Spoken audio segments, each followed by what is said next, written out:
Hey guys, for this week we are starting our Everyday Bike Tourist interview series, and we are gonna talk to someone we had met coming down the Pacific Coast in 2014.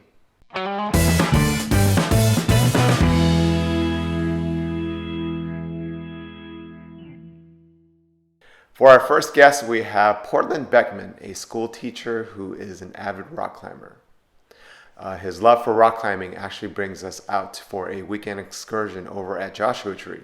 We had met Portland on our Pacific Coast trip in 2014. He was on his second day of his journey starting from Florence. We actually ended up traveling together down the coast until San Francisco, where we ended our trip, and he continued on to San Diego. So without further ado, here is the interview with Portland. All right, today we have a special guest with us, Portlan Beckman, and he's one of the solid dudes that we met over at our trip at 2014 down Pacific Coast. Just want to ask him a few questions and kind of get some insights.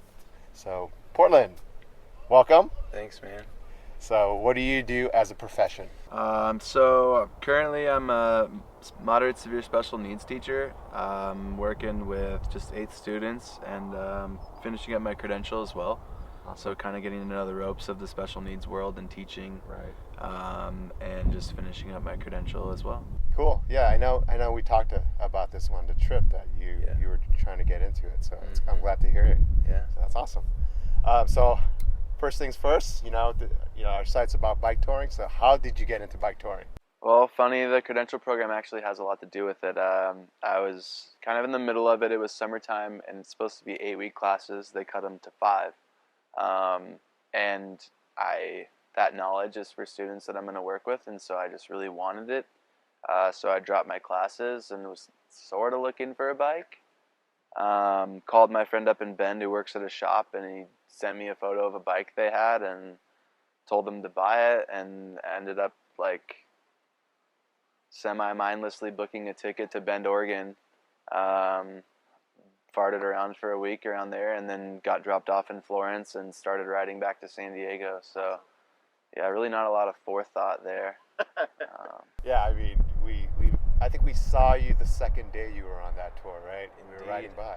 Indeed, yeah. That's pretty cool. Like right after Florence, we were just hanging out to see you cruising along with your rap music. Yep, yeah, looking like just a hobo that has no idea what they're doing. You guys just blazed past me with a courteous hello and gone. Yeah. So how did you get prep? I mean, obviously you just went up to pick up the bike. So that whole idea of setting up camp and all that, how did you even go about preparing for it? Yeah, so I've camped for quite some time. We're out here in Joshua Tree. I've camped out here, climbed a ton. And so kind of the camping knowledge was just transference. But then it was really tough figuring out how to pack it down, because I remember getting there and I had an extra cycle, which it's so much extra storage, and even still it was tough.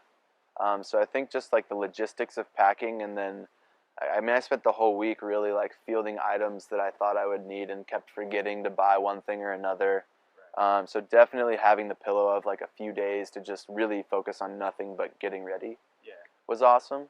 But yeah, I kind of just took a backpacker's checklist, and then sort of peppered in some things that friends who do ride were you should bring this, it'll be helpful, or this.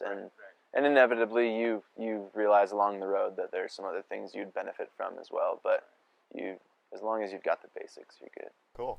Yeah, that sounds like you just went with the flow of things and made sure things happen. So from this ride, what was your favorite moment from this trip?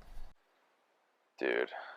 Too many to name. My overall summary of this, basically, when people are how was it, is just that every day, it took me 28 days, and every day, for some radically different reason, was just a complete sensory overload in the most beautiful way.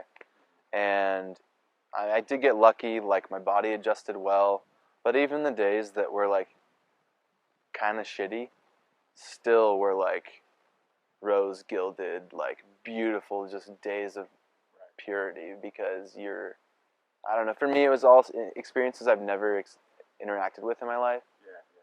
Never really considered the possibility of, and so every day was just mind blown. I can't believe I'm actually doing this. But I guess if I had to pick one instance off the top of my head, I'd probably say the day from Malibu to my parents' house. I made a friend, Christian, German guy, and we rode 111 that day. And that was my first century ever. Didn't even think that I woke up that day and was like, we'll see. And we just crushed it. And then too, just the feeling of your heart's magnet is you feel the gravity of home, and you're so close. And so that was certainly special too. Awesome. Yeah. Well, I have to say one of my favorite days was with you when we were riding into the Avenue of the Giants. Dude. Remember that? Shit. That was so good. And then at the end of the ride, we made it over onto the river, and you just chilling out at this river. And Elk River, dude. Eel River. It was an eel or Eel elk? River. Yeah, one of those where right off of the campsite, we hiked into the river and just kind of relaxed there. I mean, I remember how That's my favorite picture from the whole trip, man. Just all of us sitting in the river, just undeniably stoked. Yeah, that was definitely my favorite moment.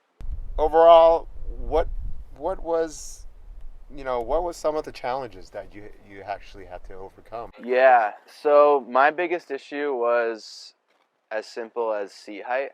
I was riding with the seat just a little bit too high for the first whole week, which the seat I started with I nicknamed it Gooch Buster because it was an 80s arched seat that was just all up in there. And I remember asking the guy should I be bruised? Should that hurt? And he's like, no. And so he pulls out an extra seat like a wizard and just puts it on there. And I rode with it a little too high, so my Achilles when we got into the redwoods was really hurting. And our day off, I was kind of not vibing, real hard. And some dude that owns a bike shop, I don't remember his name, they rolled in and he suggested I lower my seat a little bit, and I did that, and it totally helped. And otherwise, I mean, I think I ate more food than I've probably ever eaten over the course of a month, or the course of 2 months maybe. Just constantly getting food and crushing it and wondering where it's gone. I mean, that's the beauty of bike touring. You just man, eat anything and everything. I am so ashamed to say I ate McDonald's more than one hand's worth of fingers. Yeah, you eat anything and it's so good. Yeah, anything. I mean, dude, it's just very the word that's really pure.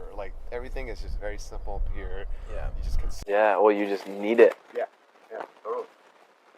So, have you been on any bike tours since that? No, well, Iris is now not with me anymore, sadly. So who's Iris? Iris, oh, sorry. Iris is my bicycle.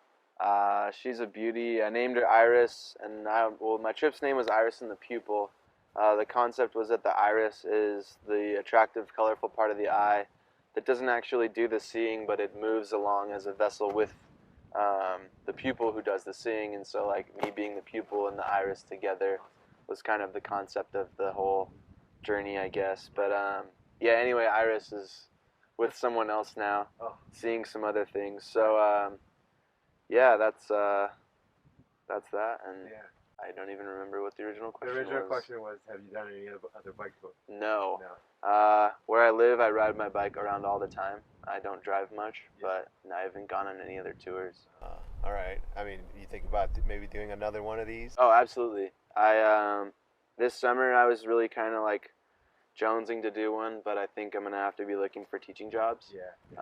But definitely with I mean, the ultimate dream to write children's lit and poetry certainly fits into living on a bike for a period of time. But my experience was such that afterwards, my level of stoke and contentment and desire to do another trip is just brimming. It's just got to be the right time. Cool. So absolutely would love to do another much longer trip. Right. But from right now, I mean, I think you have a pretty good hobby with rock climbing. Yeah, I mean, we're certainly not too bad of a place. Joshua Tree and some other spots, but this spot especially is just so alive and such a part of me. Cool. Yeah.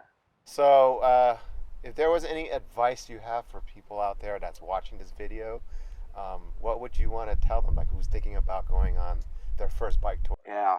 I think if you have the resources, the ability, and you live a privileged enough existence to have the opportunity to go on a bicycle tour and you don't try it, you'll probably do something else that you enjoy with that time, but it's not going to be as memorable of an experience. Especially even as like a first time. I don't think it's something that you need to train for or prepare for if you've got kind of like, maybe if it's your first time, just don't have a pace. Mm-hmm. You know, whatever your body does, whatever your mind allows you to do that. Right. And work into it. Right. Instead of having expectations. I certainly would say expectations are a bad idea. Right. But yeah. Cool. I mean, there's a lot of people who's out there saying like, I can't do it because I don't have a certain equipment, certain bike, certain. What do you say about that? I would say to that we live in an age where all of us are very deeply trained to be gear sluts. Yeah. And that's our thing. We kind of like put these things in front of our own ability as this facade, like kind of this qualifying our fear, where it's like, oh, I can't do it because I don't have the state-of-the-art stuff. Well, if you know your skills and abilities aren't up there anyway, Right. you're not going to utilize that part of the item anyway. So just go do it. And if you fail with something that's archaic, then you fail. That's still success. Ultimately, it loops around somewhere else to inform a success later. So, yeah, just be bold and navigate lots of fear. I think it's a really good thing for us. Yeah, that's very good advice. Very sound advice. That is all we have for this interview. But thank you so much for your time, dude. For sure. All right, man. Stoked. Yep. Thanks, man. Man, it was a blast hanging out with Portlan for the weekend and reminisce about our trip. Outside of the bike touring world, he's one of my favorite human beings. His compassion and openness to anything is something I strive to be like every day. If you enjoyed this video, make sure you hit that like button or subscribe to my channel.